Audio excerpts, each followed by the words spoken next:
Olá pessoal, e no LGBTQI Amamos de hoje eu vou contar a história de Jane de Castro. Você conhece?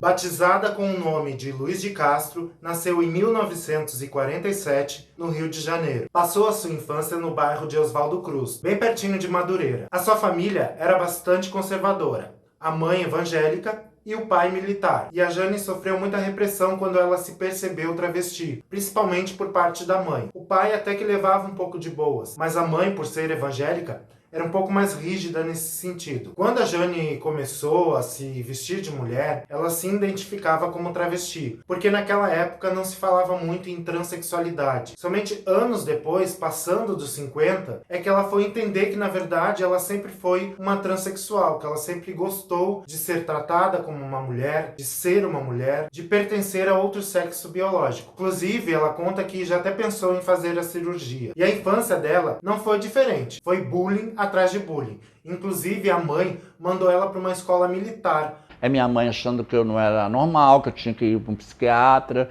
eu tinha que ser internada no colégio militar, como eu fui, para me curar. A tal da cura, né? Que naquela época existia isso. As mães internavam esses filhos quando tinha esse problema, para ver se voltavam ao normal. E minha mãe, na ignorância dela, coitada, ela me internou num colégio em Petrópolis, num colégio militar. Mas eu voltei uma enfermeira, eu voltei pior.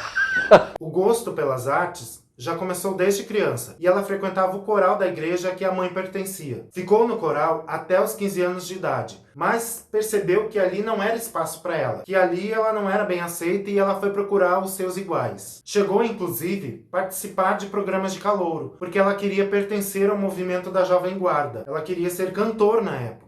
Mas era nos cartazes de teatro de revista que Jane viajava na imaginação. Ela já se via como aquelas estrelas de Hollywood, aquelas divas do teatro de revista, e ela era fã da Dalva de Oliveira. Nessa época, ela já se via como uma mulher. Inclusive, se vestia dentro do banheiro escondido e ia para os bailes de carnaval. E em casa, ela não tinha paz. Além dos pais, que eram conservadores, tinha um irmão que era bastante homofóbico. E em 1966, ela estreia no teatro, com o espetáculo Les Girls. E a Jane se considera uma artista de teatro, mesmo já tendo participado de filmes, novelas. Nessa época, as travestis não tinham muito espaço na grande mídia. Seja cinema, TV, até em revistas as fotos eram censuradas. E a única forma delas expressarem a sua veia artística, a sua vontade de interpretar, era no teatro. E foi nessa época do teatro, dos espetáculos, Les Girls e tantos outros que ela fez, que ela foi presa pela ditadura várias vezes. Ela apanhou, ela foi torturada e ela sofreu todo tipo de tortura, psicológica, física, só pelo fato de se vestir de mulher, mesmo sem terem cometido furtos ou qualquer outro tipo de crime.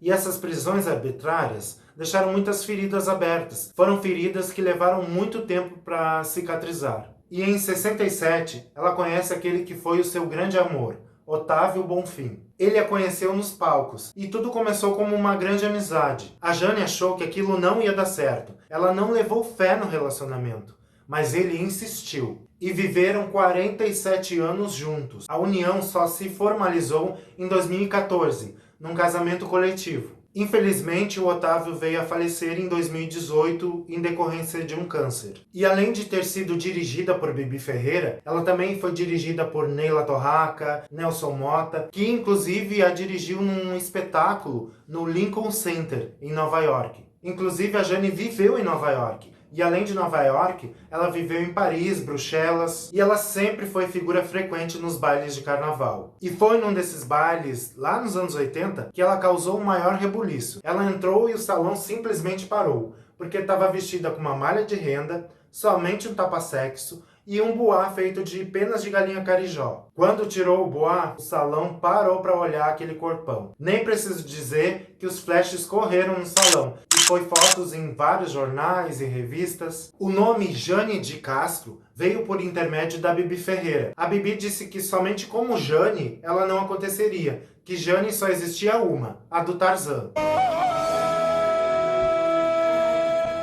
Então as duas entraram num consenso, Jane Castro. Tá, mas Jane Castro somente? Não, então Jane de Castro. E o Di em homenagem ao Di Cavalcante. E além de administrar a carreira artística, ela é dona de um salão de beleza. E também é síndica do prédio onde mora, há mais de 11 anos. E nunca teve vergonha de dizer que a carreira de cabeleireira é que sustenta a artista. Em 2004, ela criou o espetáculo Divinas Divas. Era um grande sonho de reunir aquela turma lá do passado. Umas estavam na mídia, outras estavam sumidas, e ela acabou chamando Rogéria, Valéria, Camille K. E então propôs a Ângela Leal, mãe da atriz Leandra Leal, de fazer um espetáculo no estilo dos antigos teatros de revista. O sucesso foi tanto que era para o espetáculo ficar em cartaz durante um mês e acabou durando 13 anos. Inclusive virou documentário, né, gente? E a Jane já participou de vários espetáculos, inclusive com o Lane Dale, que eu já falei aqui no canal. Participou de alguns filmes, O Sexo Maníaco, dirigido pelo Carlos Imperial,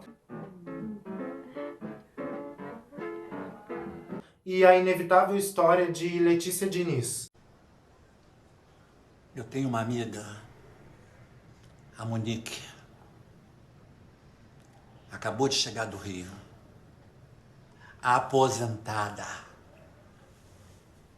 Participou de novelas como Paraíso Tropical e alguns seriados como Pé na Cova. E a sua última participação em novelas foi em A Força do Querer. Olá, 3 cadeados, Vocês também, né, meu amor? Como é que você nunca lacra? Ah, meu amor, e quando é que vamos montar a nossa dupla? Calma, que eu ainda não cheguei nesse nível de diva. E no ano passado, a Jane se viu envolvida em polêmicas. Ela queria divulgar o espetáculo dela, As Canções da Divina Diva, dirigido pelo Neila Torraca, e ela procurou a TV Brasil, que sempre teve as portas abertas para ela, para divulgar espetáculos, para entrevistas. Só que a emissora respondeu que assuntos ligados à comunidade LGBTQIA+, estavam proibidos na emissora por ordem superior. E eu nem preciso dizer quem é o superior que dá esse tipo de ordem, né? Porque a TV Brasil, ela é um canal do governo federal, né? E essa foi um pouco da história da Jane, que contribuiu muito para a nossa arte, que continua contribuindo, inclusive às vezes ela faz algumas lives. Após passar esse período todo, com certeza a Jane vai continuar brilhando por muitos e muitos tempos nos palcos, na TV, no cinema. Nós temos banana. E se você curtiu a história da Jane, deixa nos comentários aqui embaixo. Também não esquece de deixar o seu like e de se inscrever no canal. Eu agradeço muito a todos vocês que ficaram comigo até o fim desse vídeo. Eu sou o Marquetito e eu conto contigo.